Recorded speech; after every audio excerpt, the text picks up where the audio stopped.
Hi hello welcome back to my channel. నేను మీ యమున.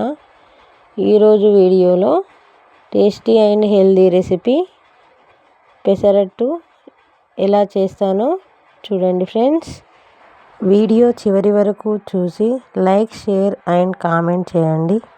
అలాగే subscribe చేసుకుని వాళ్ళు నా ఛానల్ని సబ్స్క్రైబ్ చేసుకోండి ఫ్రెండ్స్.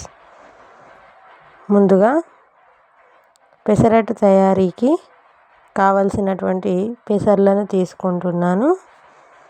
చూడండి, కొలతతో తీసుకోవాలి. సో 1 కప్పు పెసర్లకి 1 కప్పు రైస్ తీసుకుంటున్నాను. నేను ఇక్కడ కొలతతో చూపిస్తాను. చూడండి, ఇక్కడ చిన్న గ్లాస్తో కొలత చూపిస్తున్నాను. 1 గ్లాస్ పెసర్లకి 1 గ్లాస్ రైస్ని తీసుకుంటున్నాను.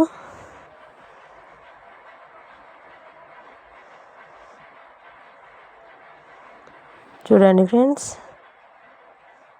ఈ విధంగా 2 ఈక్వల్గా తీసుకున్నాను. సో వీటిని సోక్ చేయాలి. 6 to 7 hours are over night కూడా సోక్ చేయొచ్చు. నేను నైట్ అంతా సోక్ చేశాను. సో ఈ పెసర్లలో వాటర్ని తీసుకోవాలి. సో తీసుకొని ఒక 2 సార్లు వాష్ చేసుకోవాలి. ఏదైనా దుమ్ము ఉంటే పోతుంది. సో ఆ తర్వాత నైట్ అంతా నానబెట్టాలి. సో నెక్స్ట్ డే మనం పెసరట్టుకి ప్రిపేర్ చేసుకోవచ్చు.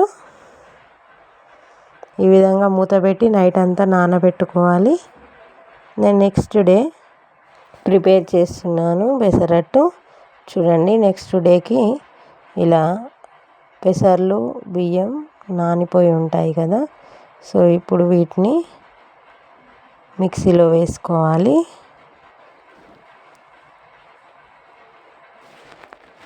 చూడండి, వాటర్ని కొద్దిగా తీసుకుంటూ వేసుకోవాలి. కొద్దిగా వాటర్ని కూడా యాడ్ చేసుకోవాలి. ఇంకా వేరే వాటర్ అవసరం లేదు. సో పెసర్లు నానబెట్టిన వాటరే కొద్దిగా వస్తుంది కదా. సో వాటినే వేసి మిక్సీలో వేయాలి. ఈ విధంగా ఫైన్ పేస్ట్గా మిక్సీ చేసుకోవాలి. ఈ విధంగా మిక్సీ పట్టినటువంటి బ్యాటర్ని దోశ బ్యాటర్గా వేసుకోవాలి. అదేవిధంగా నాకు 2 టైమ్స్ వచ్చింది. ఈ 2 కప్పుల రైస్ అండ్ పెసర్లు 2 టైమ్స్ పెట్టాను.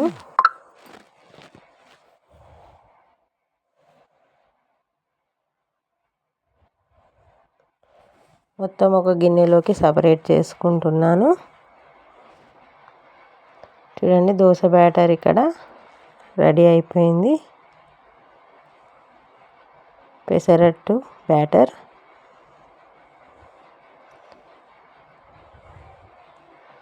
ఈ విధంగా మిక్సీ పట్టుకున్నటువంటి ఈ మిక్సీలోకి కాస్త సాల్ట్ని యాడ్ చేస్తున్నాను. చూడండి, సో తగినంత సాల్ట్ని యాడ్ చేసుకొని మిక్సీ చేసుకోవాలి. అంతా కలియబెట్టుకున్నాక పక్కన పెట్టాలి. నెక్స్ట్ చట్నీలోకి కావాల్సిన పల్లీలని వేయించుకుంటున్నాను. బ్యాటర్ పక్కన పెట్టుకున్నాక చట్నీలోకి కొన్ని పల్లీలను తీసుకుంటున్నాను. నెక్స్ట్ పల్లీలని పక్కన పెట్టేసి అందులోనే కాస్త ఆయిల్ తీసుకొని అందులో ఆనియన్స్, అలాగే కట్ చేసి పెట్టుకున్న టొమాటోస్ని, జీలకర్ర, అదేవిధంగా పచ్చిమిర్చిని కూడా యాడ్ చేసి వెల్లుల్లిని, అదేవిధంగా కరివేపాకు అన్నీ కూడా యాడ్ చేసి ఒక 5 minutes వరకు ఇలా ఫ్రై చేయాలి. సో టమాటోస్ అండ్ ఆనియన్స్ మెత్తబడేలా చూసి పక్కన పెట్టాలి. తర్వాత ఇవి చల్లబడ్డాక వేయించిన పల్లీలతో కలిపి మిక్సీ పట్టుకొని ఈ విధంగా చట్నీ తయారు చేసుకోవాలి. ఈ చట్నీ పెసరట్టులోకి కాంబినేషన్గా చాలా బాగుంటుంది. నెక్స్ట్ ఒక ప్యాన్ పెట్టుకొని ఆయిల్ పోసి ఈ విధంగా గరిటెతో స్ప్రెడ్ చేయాలి.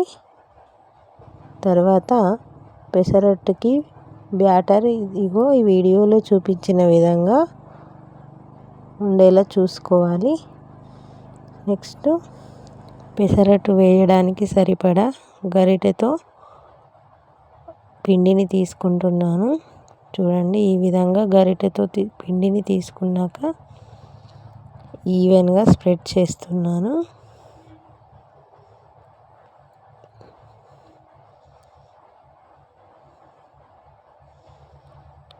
ఈ విధంగా స్ప్రెడ్ చేసిన తర్వాత పెసరట్టు పైన సన్నగా తరిగిన ఆనియన్స్ని, పచ్చిమిర్చి, అదేవిధంగా కొత్తిమీరను వేసి కాల్చుతున్నాను. నెక్స్ట్ బాగా కాలిన తర్వాత పెసరట్టుని తిప్పి వేసుకుంటున్నా. ఒకే సైడ్ కూడా కాలవచ్చు.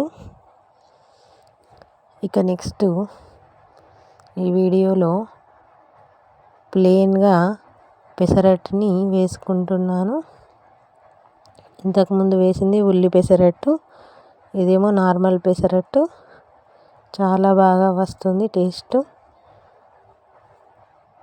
టేస్టీ పరంగా. అలాగే హెల్దీ వేలో ఈ విధంగా పెసరట్టును వేసుకోవచ్చు. నాకైతే ఈ విధంగా ప్లెయిన్ పెసరట్టు అంటేనే చాలా ఇష్టం ఫ్రెండ్స్.